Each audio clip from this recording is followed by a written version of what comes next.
మా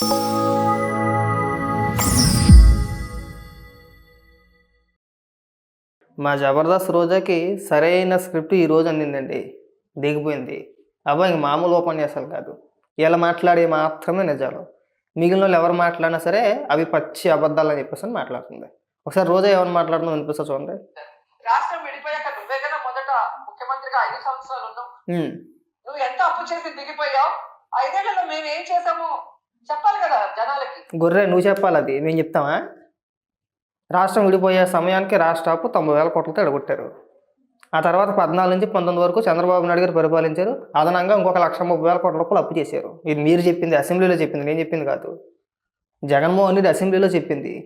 చంద్రబాబు నాయుడు గారు మొత్తం కలిపి 2,40,000 2,30,000 కోట్లు చెప్పుకొచ్చారు. అప్పుడు స్టార్టింగ్లో ప్రమాణ స్వీకారం అయిపోయిన తర్వాత మొదటి అసెంబ్లీ సమావేశాల్లో మీరు చెప్పుకొచ్చింది, అవునా? మరి దిగిపోయే నాటికి అదనంగా మీరు ఎన్ని లక్షల కోట్ల రూపాయలు అప్పు చేశారనేది మీరు చెప్పాలా? మీరైనా చెప్పాల్సింది. మీరు ఏం చేశారు, ఎన్ని లక్షల కోట్ల రూపాయలు అప్పు చేశారనేది ఎవరు చెప్పాలి? మీరు చెప్పారా? అబ్బే, మనం ఇప్పుడు ప్రెస్ మీట్ పెట్టిన అమనాబుద్ధులు తిట్టాలి తప్పితే ఎక్కడ చెప్పాం మనం? ఇది చెప్పామా? ఇంకా మాట్లాడదా? బయట ఒకటి లోపల ఒకటి మాట్లాడటం.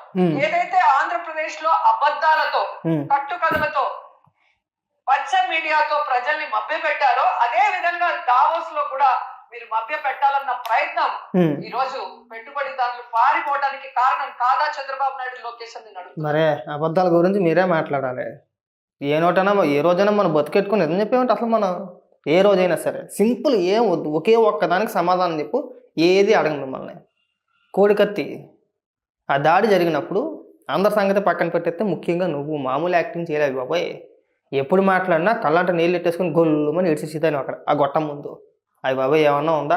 జగన్మోహన్ రెడ్డిని జస్ట్ మిస్ అయిపోయాడు, ఎక్కడ పొడిసేపోయారు, ఇలా తప్పించుకున్నాడు, భుజానికి గుచ్చుకుంది, ఇంత లోతు దిగిపోయింది ఏకంగాను.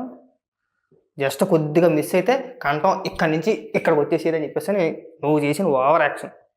నేను చేసేది కాదు, నువ్వు చేసిన ఓవర్ యాక్షన్ అనమాట, అవునా? దీని వెనకాల చంద్రబాబు నాయుడు గారు ఉన్నారు, కావాలని కుట్ర చేశారు, కావాలని చంపిపోయారు. జగన్మోహన్ రెడ్డి చచ్చిపోతే నేను అనాథని అయిపోను, జగన్మోహన్ రెడ్డితో పాటు నేను కూడా పోదునని మాట్లాడావా లేదా? ఆ తర్వాత మీకు బ్రహ్మాండమైన అవకాశం కలిగింది. 19లో అధికారంలోకి వచ్చారు, 24 వరకు ఉన్నారు, 5 ఏళ్ళు రాష్ట్రాన్ని పరిపాలించారు. పరిపాలన సంగతి పక్కన పెట్టేస్తే జగన్మోహన్ రెడ్డి పైన ఏదైతే దాడి జరిగిందో, మీరు ఏదైతే చంపేయాలని చెప్పి చూశారని చెప్పేసి ఆరోపణ చేశారో, కనీసం ఆ కేసు అయినా సరే విచారణ జరిపి దోషి ఎవడో ప్లాన్ చేసాడు, దాని వెనకాతలు ఎవడున్నాడని నిరూపించలేకపోయారా? ఆ రోజు చెప్పింది అబద్ధమే కదా. కావాలని చెప్పేసాను కదా దాడి చేయించుకున్నాడు, సింపతి కోసం కదా. కనీసం కోర్టుకు కూడా పోలా. కోర్టుకి వెళ్ళాడా? విశాఖపట్నం ఎన్ఐ కోర్టుకి రమ్మంటే ఏమన్నాడు? కాలు వెనికింది అన్నాడు. అది వేరే వ్యక్తిగత కారణాలు ఎన్నైనా ఉండొచ్చు, కానీ పైకి మాత్రం కాలు వెనికింది అన్నాడు. వెళ్ళాడా? దానికే సమాధానం చెప్తూ ఆ రోజు పెద్ద పెద్ద మాటలు మాట్లాడావు కదా. నువ్వు మాట్లాడిన అబద్ధాలు అన్నమాట. అంటే ఉదాహరణగా ఒకటే చెప్పుకోవచ్చా? అలాంటివి చాలా ఉన్నాయి. ఇంకా మాట్లాడి ముఖ్యంగా జగన్ గారు ముఖ్యమంత్రిగా ఉన్నప్పుడు దావోస్ వెళ్తే ఏ విధంగా 1,26,000 కోట్ల రూపాయలకి ఎంఓయూ చేసుకొచ్చారో మనం అందరం కూడా కళ్ళారా చూసాం. నేనేం చూడలేదు, మాకేం కనపడలా. అలా అని చెప్పేసి మీరు కూడా ఎప్పుడు చెప్పలా.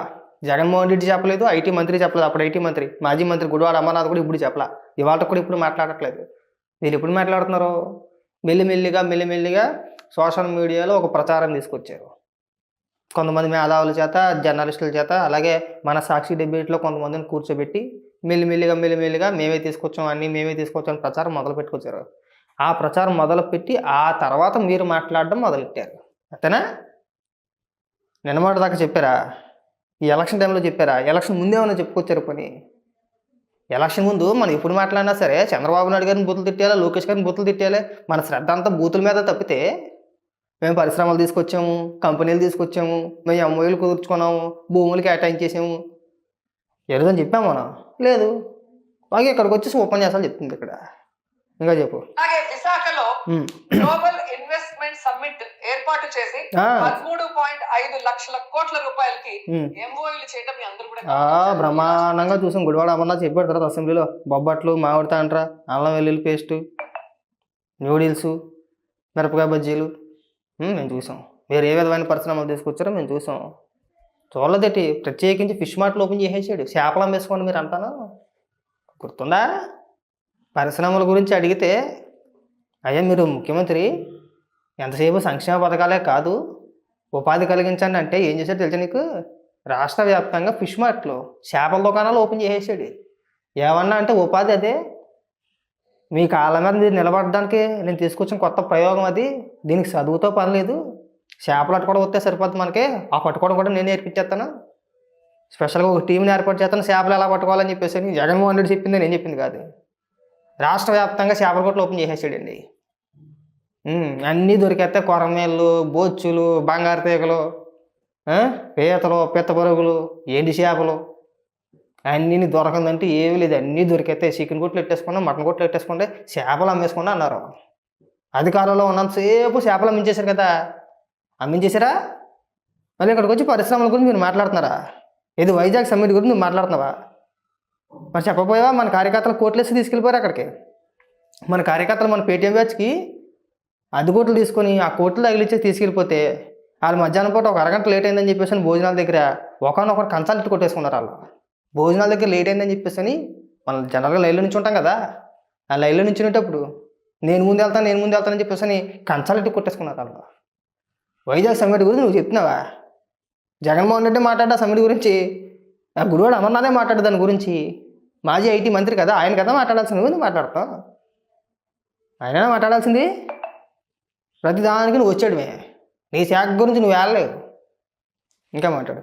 ఎందుకు నేను చెప్తున్నానంటే ఈ నెలలో సాక్షాత్తు ప్రధానమంత్రి గారు శంకుస్థాపన చేసిన 1,85,000 కోట్ల గ్రీన్ ఎనర్జీ ప్రాజెక్ట్ ని ఆ రోజు విశాఖ గ్లోబల్ సమ్మిట్ లో జగనన్న తీసుకొచ్చిన విషయం ఈ రాష్ట్ర ప్రజలకు ఇంకా గుర్తుందని నేను అనుకుంటున్నాను. ఇది జగన్మోహన్ రెడ్డి టైంలో వచ్చింది అది గ్రీన్ ఎనర్జీ. అది కూడా ఎక్కడ మన పేటీఎం కార్యకర్తలతో పెట్టుకుని విశాఖ సమ్మిట్లో వచ్చింది. అది చెప్పించి కొడతాను. పైగా మీరు భూములు కేటాయించేశారా చూడండి, అది కూడా చెప్తుంది. అలాగే ప్రధానమంత్రి గారు శంకుస్థాపన చేసిన బల్క్ డ్రగ్ ప్రాజెక్ట్ కూడా జగనన్న ముఖ్యమంత్రిగా ఉన్నప్పుడు ఇతర రాష్ట్రాలతో పోటీ పడి తీసుకొచ్చింది. దానికి భూమిని కూడా జగనన్నే తన హయాంలో కేటాయించింది. నిజం కాదా? ఏదో జగనన్న కేటాయించేసాడు భూములు. ఎక్కడ కేటాయించేసాడు జగనన్న? చూపించు, ఒక్క జీవో చూపించు. జగన్మోహన్ రెడ్డి భూములు కేటాయించినట్టు ఒక్క జీవో చూపించు. నువ్వు ఒకసారి ట్విట్టర్ కానీ ఫేస్బుక్ కానీ ఓపెన్ చేయి. తెలుగుదేశం పార్టీ అఫీషియల్ పేజ్ ఒకసారి ఓపెన్ చేసి చూడు. జనవరి 7, 6 తారీఖులు ఒకసారి చూడు. దాదాపు 5 పరిశ్రమలకు సంబంధించి ఇంచుమించు 2,60,000 కోట్ల రూపాయలు పెట్టుబడి ఒక 5 పరిశ్రమలకి భూములు కేటాయిస్తూ జీవోలు జారీ చేశారు. ప్రభుత్వం జీవో జారీ చేసింది. అవి తెలుగుదేశం పార్టీ అఫీషియల్ పేజీలో పోస్ట్ చేసుకున్నారు, పెట్టుకున్నారు, అప్లోడ్ చేసుకున్నారు. ఒకసారి చూసి తగలాడు, చదువుకోండి రా వెళ్ళి. అది భూములు కేటాయించారంటే మన నోటితో చెప్పేయడం కాదు. మన నోటితో చెప్పేస్తే అయిపోతుంది. నేను కూడా చెప్పేస్తాను, మా తాత 100 ఎకరాలు సంపాదించాడు, సముద్రం అయ్యాన్ని ఉందని చెప్పేసి అని. పత్రాలు అయ్యి ఉండాలి కదా. ఒక 1 ఎకరాలు ఉంది సముద్రం మధ్యలో అంటాను, ఉండాలి కదా, దగ్గర డాక్యుమెంట్స్ ఉండాలి కదా. ఎవరైనా నమ్ముతాడా? మీరు చెప్పేది కూడా అలాగే ఉంది. ఇక్కడ జగన్మోహన్ రెడ్డి ఉన్నప్పుడు భూములు కేటాయించేసారా? ఓకే, కేటాయించారు, బాగానే ఉంది అనుకున్నావు. ఏంటి ప్రూఫ్ ఏంటి చూపించాలి కదా నువ్వు. ఇదిగో జగన్మోహన్ రెడ్డి హయాంలో మేము భూములు కేటాయించినట్టు మా ప్రభుత్వం తరఫున జీవో జారీ చేసామని ఉండాలి కదా ఏదో ఒకటి. అది ఉండదు. జగన్మోహన్ రెడ్డి హయాంలో మేము భూములు కేటాయించేసాం. ఎవరు కేటాయించేశారు? జగన్మోహన్ రెడ్డి కంపెనీలు కేటాయించేసుకున్నాడు, మీ పార్టీ ఆఫీసులు కేటాయించేసుకున్నారు, మీరు తినేస్తాను కేటాయించేసుకున్నారు. అంతకుమించి ఎవరికి కేటాయించలేదు. కేటాయించేశారు మీరు భూములు. సో జగనన్న తీసుకొచ్చినవి మీ గొప్పతనంగా ప్రధానమంత్రి గారిని పిలిపించి మన హడావిడి చేశారు తప్ప మీ పరిపాలన చూసి మిమ్మల్ని చూసి ఒక్క ప్రాజెక్ట్ అయినా ఒక్క పారిశ్రామికవేత్త ఒక్క పెట్టుబడి అయినా పెట్టాడని నేను అడుగుతున్నాను. నీకు తెలియంది ఏమిటంటే జగన్మోహన్ రెడ్డి దావోస్ వెళ్ళిందంటే రోజు ఇలాగంటున్నమాట. జగన్మోహన్ రెడ్డి 2022లో వెళ్ళాడు దావోస్కి, అర్థమైందా? అప్పుడు ఎంఓఏలు కుదుర్చుకుంటే 2024 వరకు కూడా ఎక్కడక్కడ ఒక తట్టి మట్ట ఇలా వేసాడా. జగన్మోహన్ రెడ్డి ఓడిపోయిన 7 నెలల తర్వాత పరిశ్రమలు వస్తే 2022లో ఎంఓఏలు కుదుర్చుకున్నాడని చెప్పి నువ్వు చెత్తయా? సిగ్గేమన్నా ఉందా నీకు అసలు? పైగా మేనరిజం ఏంది మేనరిజం? అయినా మీరు కూడా ఆలోచించండి.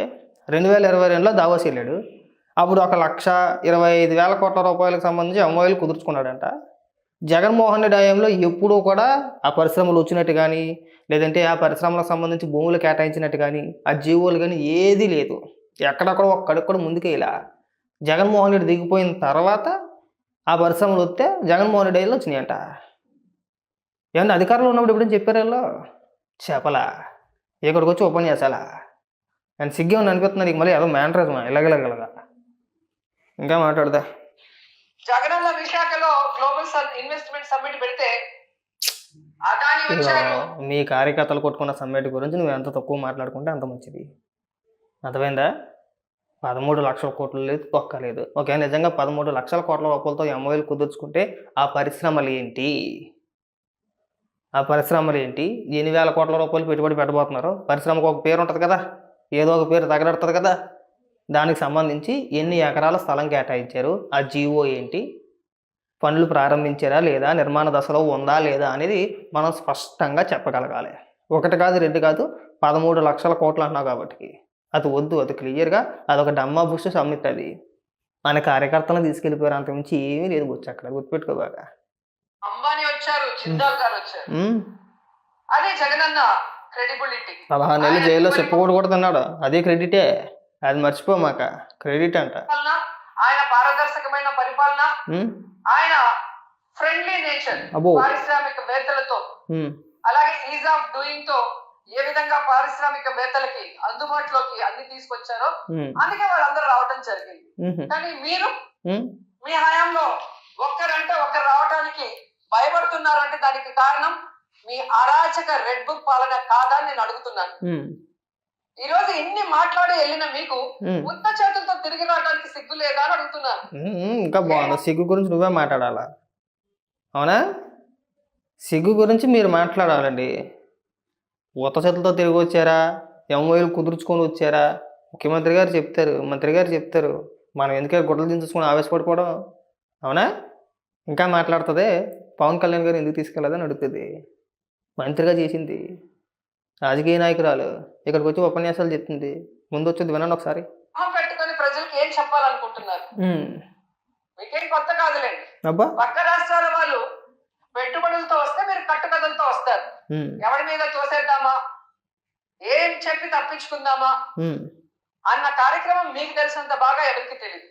దీనికోసం కాదు మీకు ఓట్లేసింది, మీకు అధికారం ఇచ్చింది, మీకు పదవులు ఇచ్చింది. అంతేనా? ఇవాళ వచ్చి నీతి కొద్దులు చెప్తున్నారు. కానీ వీళ్ళు అధికారంలో ఉన్నప్పుడు కళ్ళు మూసిపోయి కళ్ళు మతం ఎతికెక్కేసి వీళ్ళు ఇష్టానుసారంగా మాట్లాడేసారు. ఇవాళ పక్క రాష్ట్రాలతో పోలుతున్నావు కదా నువ్వు.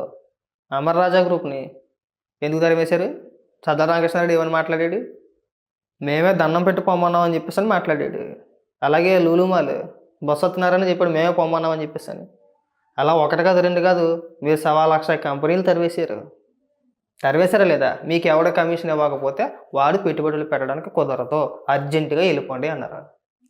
అమర్ రాజా వెళ్ళి తెలంగాణలో పెట్టుకున్నారు. లూలుమాలు చెన్నైలో పెట్టారు. బ్రహ్మాండంగా ఉంది, అద్భుతంగా కట్టారు. చూపిస్తా ఈసారి వెళ్ళినప్పుడు, చూసి తగలడదు. కానీ ఇంకా మాట్లాడు. అరాచక పాలనని మానేసి ప్రజలకి మీరు ఏదైతే ప్రామిస్ చేశారో ఆ ప్రామిస్ ని ఫుల్ఫిల్ చేస్తూ ఈ రాష్ట్ర పరువుని కాపాడమని చంద్రబాబు నాయుడుకి, లోకేష్ కి, పవన్ కళ్యాణ్ కి తెలియజేసుకుంటున్నాం. రాష్ట్ర పరువు మీరు ఎప్పుడో తీసేసారు, బూతులు మాట్లాడి ఏదో ఉపన్యాసాలు చెప్పమాకండి. ఎందుకంటే పవన్ కళ్యాణ్ గారు ఏదో మత్తులో మాయలో ఉన్నారు, చంద్రబాబు నాయుడు మత్తు మాయలో.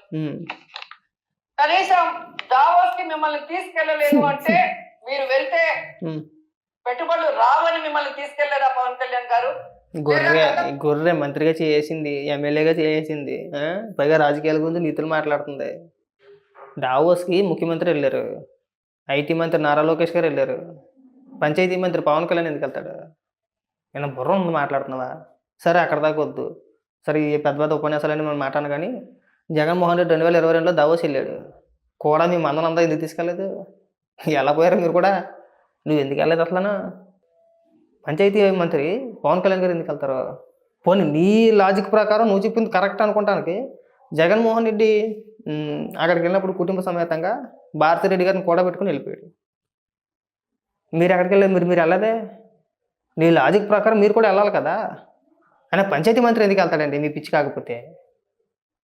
ఏం తెలుగును మాట్లాడుతున్నావా, తెలుగు లేకుండా మాట్లాడుతున్నావా? ఓ రెచ్చగొడుతున్నారా? కార్యకర్తలు రెచ్చగొడితే రెచ్చిపోతారనే ఉద్దేశమా? అంతేనా? మీకున్నట్టు పీతబూరలు అందరూ పీతబూరలు అనుకోవడం మీ భ్రమ, అది మీ తప్పది. మీరు గొర్రెలు, మీరు కొండ గొర్రెలు అలాగని చెప్పేసి అందరూ గొర్రెలు కాదు. ఆ మాత్రం తెలివితేటలు మాకు ఉన్నాయి. ఇప్పుడు పవన్ కళ్యాణ్ గారిని రెచ్చగొడేస్తారా? వాళ్ళ కార్యకర్తలు రెచ్చగొట్టే ప్రయత్నమే కదా, అలా తెలీదా? ఏదో పని అసలు చెప్పమాకు రోజా, కట్టిపెట్టా ఇంకా.